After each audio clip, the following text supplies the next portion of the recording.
হাসপাতালে কেবিনে শোয়া রাইখা ওনাকে ভেন্টিলেটর দিয়ে ওনাকে পচনশীল ওষুধ দিয়ে ওনাকে 1 মাস বাঁচা রাখা হয়েছে যাতে নির্বাচনে ওনার কোন রকম এফেক্ট না হয়। তাহলে ভেন্টিলেটরে উনি কেন? ভেন্টিলেটর না থাকে তাহলে তুমি একটা ছবি উঠে আমাদেরকে দেখায় দাও, একটা স্টিল ছবি দেখায় দাও, না হলে একটা 15 সেকেন্ড একটা ক্লিপ তুলে দেখায় দাও যে ওনার আঙুল নড়তেছে, হাত নড়তেছে, চোখ নড়তেছে। তাহলে তো মানুষ বুঝে যাবে যে না, আমরা যে বলতেছি, আমাদের মতো কিছু মানুষ, খারাপ মানুষ যে কথাটা বলতেছে সেটা আমরা খারাপ বলতেছি। সত্যটা তো আমাদের উদ্ঘাটন করতে হবে। সত্যটা কি এটা তো আমাদের জানতে হবে। এখন সত্য না জানলে তুমি বলতে দিবা যে কাতারের এয়ার অ্যাম্বুলেন্স ত্রুটি হয়ে গেছে, ত্রুটিপূর্ণ কারণের জন্য আসতে পারে না। তাহলে এদেশে পৃথিবীতে ইমার্জেন্সি চলবে কেমনে বলেন? ইমার্জেন্সি ম্যানেজমেন্ট সারা বিশ্বে চলবে কেন? 1 ঘন্টার মধ্যে যদি কোনো কোনো যদি ত্রাণ বা আমার অ্যাম্বুলেন্স এসে বাংলাদেশে না পৌঁছতে পারে, তাহলে ইন্ডিয়াতে নাই, পাকিস্তানে নাই, সবারই তো এয়ার অ্যাম্বুলেন্স আছে। থাইল্যান্ডের নাই, সিঙ্গাপুরের নাই। এয়ার অ্যাম্বুলেন্স কার নাই? বড় বড় দেশে সবগুলো এয়ার অ্যাম্বুলেন্স আছে, এমনকি ব্রুনাইয়েরও এয়ার অ্যাম্বুলেন্স আছে। যারাই বিত্তশালী মানুষ তারা এগুলা করে, কারণ এটা হলো এখন জেটের যুগ। এখন মানুষ আর বাসে ট্রেনে চলার চেয়ে প্লেনে চলে বেশি। কাজে এই জন্য আমি বলছি যে এই সত্যটা আমাদের জানতে হবে যে আসলে কি কাতারের বিমানে ত্রুটি দেখা দিয়েছিল। এই কথাটা তো আমরা জানার অধিকার আছে আমাদের, এটা আমরা জানতে চাই। আমরা তো জানতে চাই দেশমাতা খালেদা জিয়া বেঁচে আছে, এটা আমরা বিশ্বাস করতে চাই, ইয়াকিন করতে চাই, ঈমান আনতে চাই এটার উপরে যে হ্যাঁ দেশমাতা খালেদা জিয়া বেঁচে আছেন। তাহলে একটা প্রমাণ দেখাও, একটা আলামত দেখাও, একটা ছোট্ট আলামত হলে দেখাও। আলামতটা কি? তোমার পার্সোনাল ক্যামেরাম্যান আছে, পার্সোনাল প্রেস আছে, ক্যামেরাম্যান একটু গিয়ে একটা 30 সেকেন্ড বা 50 সেকেন্ড একটা ক্লিপ নিয়ে আসো না কেন? ক্লিপটা নিয়ে এসে যদি তুমি ছেড়ে দাও, তুমি তো কোটি কোটি টাকা কামাই ফেলবা। আজকে সরকার যদি 15 সেকেন্ডের একটা ক্লিপ বিএনপির অনলাইনে দেয়, আপনি চিন্তা করেন তো কত লক্ষ কোটি মানুষ দেখবে এই যে ক্লিপটা। আমার তো মনে হয় যে আপনাদের যত ইন্টারনেটের নেটওয়ার্ক আছে, যা আছে, এগুলা সব মানে কি বলে ইউটিউব ব্লাস্ট করবে। মানে এত মানুষ একসঙ্গে তখন ক্লিক করবে যে ইউটিউব ব্লাস্ট করে যাবে, তার ক্ষমতা বাড়ে চলে যাবে। সে মনে হবে যে তার ফ্রিকোয়েন্সি ধরে রাখতে পারবে না। কিন্তু এই তথ্যটা তুমি কেন দিচ্ছ? আমরা কি ওনার সন্তান না? আমরা কি ওনাকে ভালোবাসি না? আমাদেরকে উনি স্নেহ করে নাই? খালি দলীয় নেত্রী বলেই কি তাকে মানতে হবে? এছাড়াও কি ব্যক্তিগত ভাবে কি আমরা ওনার প্রতি অনুগত নই? তা আমাদের কি অধিকার নাই আমার নেত্রীকে একবার দেখার বা জানার, ওনার বর্তমান অবস্থাটা কি? সত্য জানার অধিকার আমাদের নাই? আর যারা যেটা বলতেছেন তারা সত্য বলতেছেন না, এটা বাচ্চা ছেলেরা রিক্সাওয়ালা বলে স্যার এগুলো তো মিছা কথা কয়, মানে এটা তো আমার কথা না। আমি দাঁড়িয়ে আছি ইউনাইটেড হাসপাতালের সামনে, কেউ বলে ওই যে এবার কেয়ার হাসপাতালের সামনে, এবার কেয়ার হাসপাতালের সামনে বসে আছি, বসে আর রাস্তার মধ্যে বসে আছি, নিচে কত বাইরে বুড়া মানুষ ওই যে ওই ডিভাইডারের মধ্যে বসে রয়েছি। তো 2-4 জন মানুষ যাত্রী অতিথি হচ্ছে, সবারই বক্তব্য একই, সরকার মিথ্যা কথা বলতেছে। সবার একই কথা, নেতারা মিথ্যা কথা বলতেছে। যে ভাই তো আমার কথা না, কান পাতলে শোনা যায় কি মিথ্যা কথা বলতেছে। অর্থাৎ দেশমাতা খালেদা জিয়া যে জীবিত আছে এটা ওরা বিশ্বাস করতেছে না, ওরা যে চিকিৎসা সঠিকভাবে হচ্ছে এটা তারা বিশ্বাস করতেছে না। কারণ আমরা তো এমন কোন ডাক্তারকে দেখলাম না যে ডাক্তার বলতে চায় বা অমুক ইঞ্জেকশনটা চাইছে বা অমুক মেডিসিনটা চাইছে সেটা হাসপাতালের ওয়ার্ড থেকে বা মেডিকেল স্টোর থেকে তাড়াতাড়ি। নিশ্চয়ই খালেদা জিয়ার বেড সাইডে সমস্ত ওষুধের ফ্যাক্টরি নিয়ে বসে রাখেন নাই।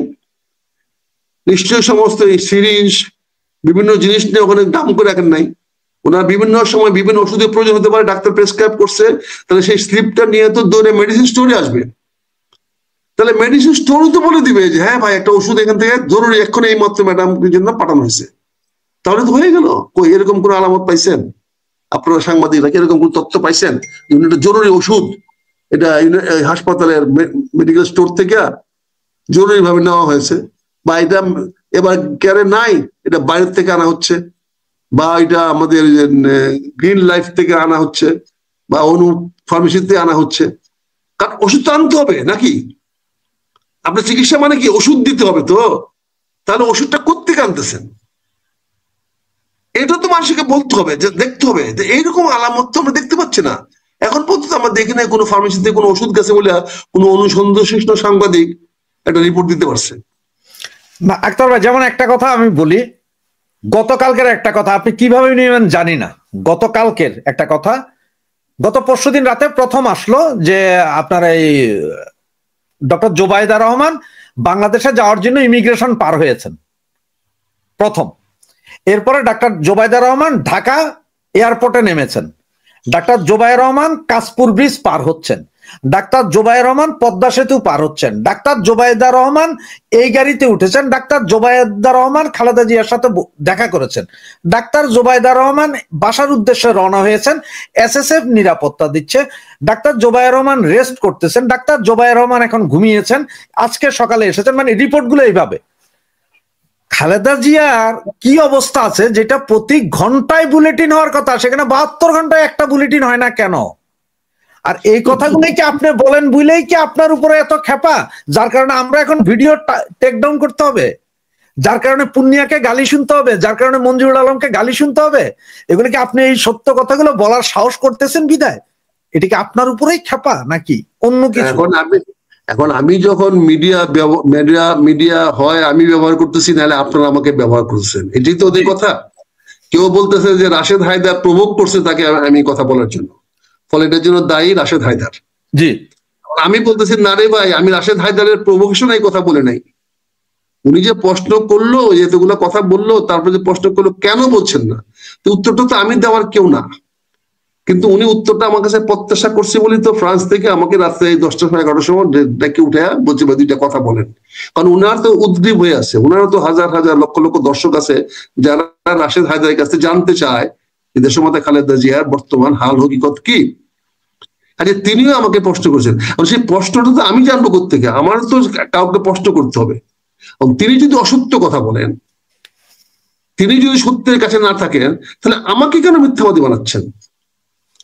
আমার বক্তব্য দিতে গেলে মিথ্যাবাদী হচ্ছি?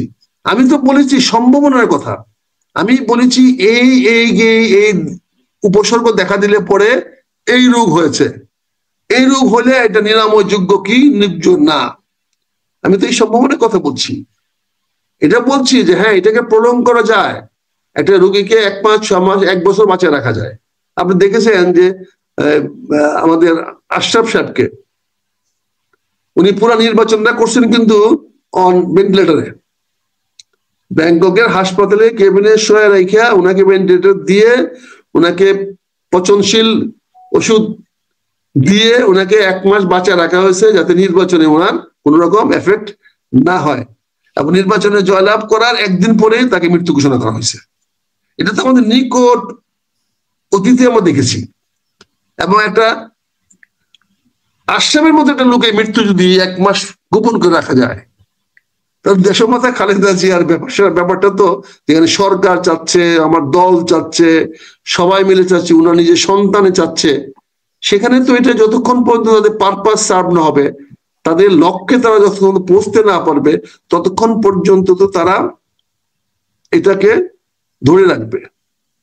একদিন দেখেন কি হচ্ছে, এই কারণে দ্রুত তারেক রহমান সাহেব আজকে প্রশ্নবিদ্ধ হচ্ছে, দ্রুত তার জনপ্রিয়তা নিচের দিকে যাচ্ছে, দ্রুত তার দায়িত্বশীলতা প্রশ্নবিদ্ধ হচ্ছে, দ্রুত তার মায়ের প্রতি আনুগত্য হচ্ছে। ঈশ্বরচন্দ্র বিদ্যাসাগর দামোদর নদী, স্রোতবাহী নদী পার হইয়া মার জন্য গেছে ওষুধ নিয়ে। ঈশ্বরচন্দ্র বিদ্যাসাগর আজ থেকে 100 বছর আগে দামোদর নদী পার হইতে পারছে সাঁতরাইয়া, আর আমরা মাতৃভক্ত সন্তান হইয়া আমরা আসতে পারলাম না। তাহলে আমার মাতৃভক্তি নাই? মাতৃভক্তি তো আমাকে কিছুটা প্রমাণ দেখাইতে হবে, নাই? তাহলে এতগুলো নেগেটিভ পয়েন্ট যদি একজন রাজনীতিবিদের থাকে, তাহলে তার প্রতি জনগণের আস্থা কতটুকু থাকবে? এই কথাগুলো আমরা বলছি বলে আপনারা অনেকে আমার প্রতি অসন্তুষ্ট হচ্ছেন, যার কারণে আপনাদের উপরে গিয়া রাশেদ হায়দারের উপরে গিয়ে চাপ পড়তেছে। আমরা তো বিএনপির গত এই কয়দিনে তার জনপ্রিয়তা যে জায়গায় যেভাবে নামছে, বলেন তো, আমার মনে হয় এত দ্রুত আওয়ামী লীগের জনপ্রিয়তার ধস হয়েছিল। আর সেখানে কি হচ্ছে, বিকল্প যারা আছে, অন্য যারা দলে আছে, সরকারের গ্রহণযোগ্যতা এখন গত 1 সপ্তাহে কতটুকু বাড়ছে? সরকার কি সুন্দর ফুরফুরে মেজাজে আছে, সরকার এখন ডিক্টেটিং টার্মে কথা বলছে, সরকারের মধ্যে এখন অনুরোধের কথা নাই, সরকার এখন সরাসরি কথা বলছে। তার মানে আমরা পুরাই কি সরকারের পক্ষে খেলছি?